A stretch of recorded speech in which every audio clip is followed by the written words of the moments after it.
I'm Jackie. And I'm Ashley. Welcome to the Witching Hour. Ooh, the Witching Hour is a little extension of Dumb Witch Club where we give you a witchy quickie. What that is we take a big topic, break it down into bite-sized pieces, and we have a little sip of something to drink. We do. We do. Hello. Whoop. Chateau Saint Michel.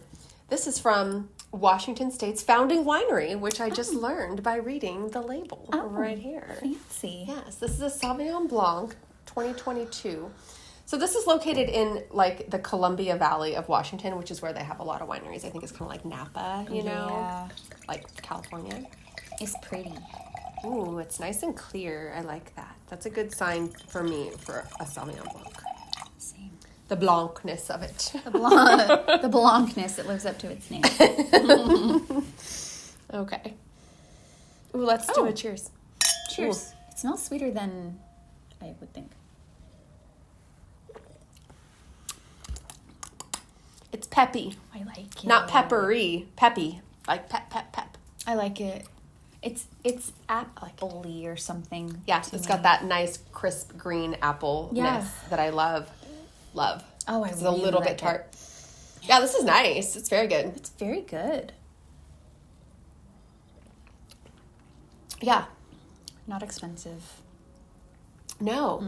Very accessible. Like, this is this brand is, like, widely available at this point. I think it was one of the first brands, if I'm remembering correctly, that became widely accessible but produced, like, a really good quality wine. Oh, I love that. And it wasn't just, like, one of the little, like, cheapy cheaps, you know? Yeah, totally.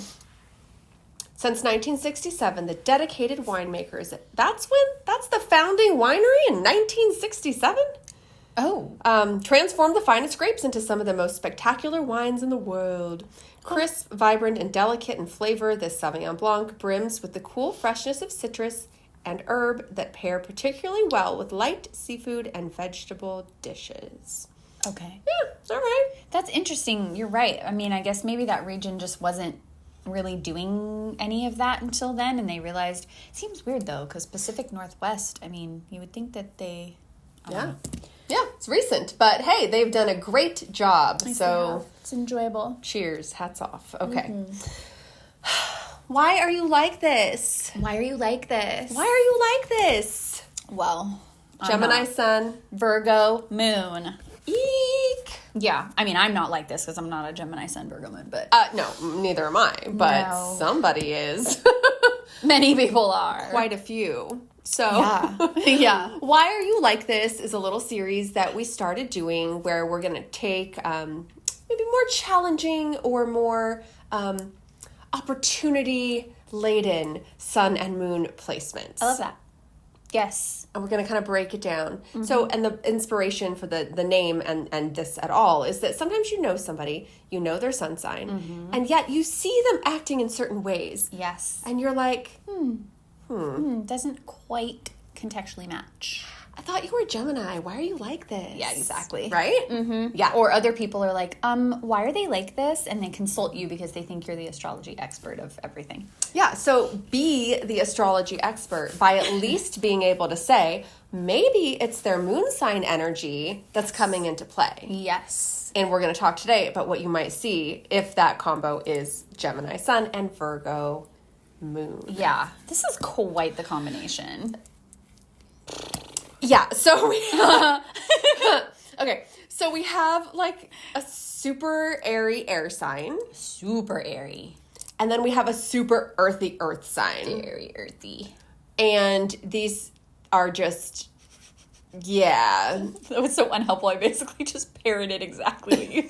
But it was helpful because you were emphasizing it. You were underlining Underscoring it. Yes. Yeah, I did do that. You added the punch. I did. Yeah, I appreciate that. Yeah, it is. It's a, so what makes it this way? Besides the air and the earth that are kind of, you don't see the... Yeah, that's like a interesting combo of the elements. They're also squaring each other. It's a 90-degree angle. They're squaring in the chart. So it's like, that's just rife with, let's use your terminology and say, opportunities to grow, but that's like difficult. Yes, because it's like a right angle. Yeah. It's not like go with the flow. It's like, you know? You used an analogy one time when we were describing squares where you said, because of the 90-degree angle, you said it's like the neighbor that's like around the corner. Yeah, but like you share like kind of a backyard so you can like hear what the other one's doing. Yeah. But you're not like communicating directly. And so you have to like, you're like yelling around the corner like, hey, you over there, like what's going on over here? Yeah. Yeah. Like that. Yeah, and that's like a perfect way to describe it. And I almost feel like this person is like yelling around the corner of their own mind, like, why are you acting like that? I don't know what this is. Yes. So I think when we think of a Gemini sun, okay, we're thinking of the person who is like extremely interesting. Very. Sort of life of the party, but in a little bit of a different way than like a spotlight's on me kind of a way. Yeah. Like a Leo way, for example. Exactly. It's different than that. It is. They're the life of the party in the sense that they are mixing, they are mingling, they are getting people talking. Yes. They are talking and like spreading the energy and the love all around, right? Yes. So they're energetic, they're light and fun and charismatic. Expressive. Yes. Yeah. Yes. And, you know, on the maybe more troubling side of that, can be very scattered, very scatterbrained, very here, there, and everywhere, and like also nowhere at the same time. Absolutely. So I think we're already starting to notice, if you know anything about Virgo energy. Yeah. It's there's not a lot of compatibility because that Virgo energy is the perfectionist, right? Mm-hmm. And that's coming in with the like, what are you doing? Yes. The measuring, exacting type of personality. Yes, they're concrete. They are tightly held. Yes. They're also like super compassionate, super kind. Oh my gosh, yes. Healers, protectors, really self-sufficient, like beautiful qualities. But in the same person, having those energies, they're going to be competing at times. Yeah, it's hard. It's really hard because there are, even when you describe it that way, like you can see some shades of things, right? Like, you know, Gemini are very expressive and they're very charming and all that kind of stuff. And I find Virgos to be very funny. Like their wit is unmatched. Like Virgos are hilarious. Like that really fits. And then Gemini is just kind of like the chameleon and able to adapt. And Virgo is very like service oriented. So that kind of but the way that it is expressed is so unbelievably different.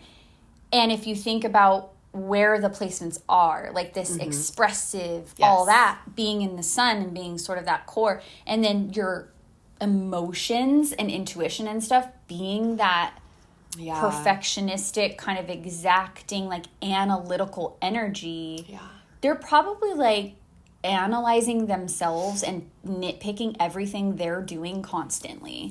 Well, yeah, and I think they also could be really prone to second guessing themselves. Yeah. Like what, depending on, you know, of course, like what the rising sign and other placements could be, right? Matters, But just thinking like when they are that really gregarious, outgoing, like Gemini self, that maybe they can really second guess that and maybe actually end up having a lot more social anxiety. Totally. And this is where you start to ask that question, why are you like this? Because it's like that Gemini energy should be coming through in this like really like dynamic way.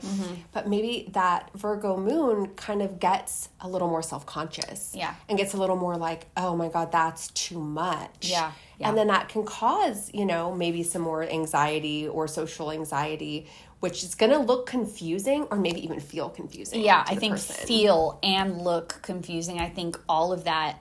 I think there's like whenever you have sort of that social aspect, but there's a reserved nature behind the social aspect, it can come across, doesn't mean it is, but it can come across as not genuine because you're like, well, is this really you? Because there's also like, I hit a wall with you, or there's so many boundaries with you, or like, I'm just not really sure if like this on the surface is like actually you.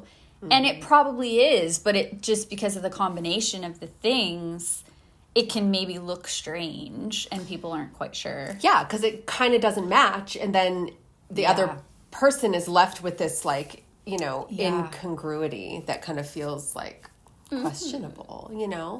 But maybe they're experiencing that with themselves too. I'm sure they are. I think that this placement combination is fraught with that. I'm sure if we spoke to them, they would be like, yeah, that's very true. Like, I'm constantly evaluating and reevaluating. And I mean, I think that they probably have so many thoughts in their head at all times. And I'm sure a lot of them are like some of the most creative things you've ever thought of, like, ever. Right? Ever. They have to be. But then I also think behind that is just like, oh my God, but like, what if they don't like me? Or like, what if I can't do that? Or what if they don't listen to me? And what if I don't do it correctly? Yeah.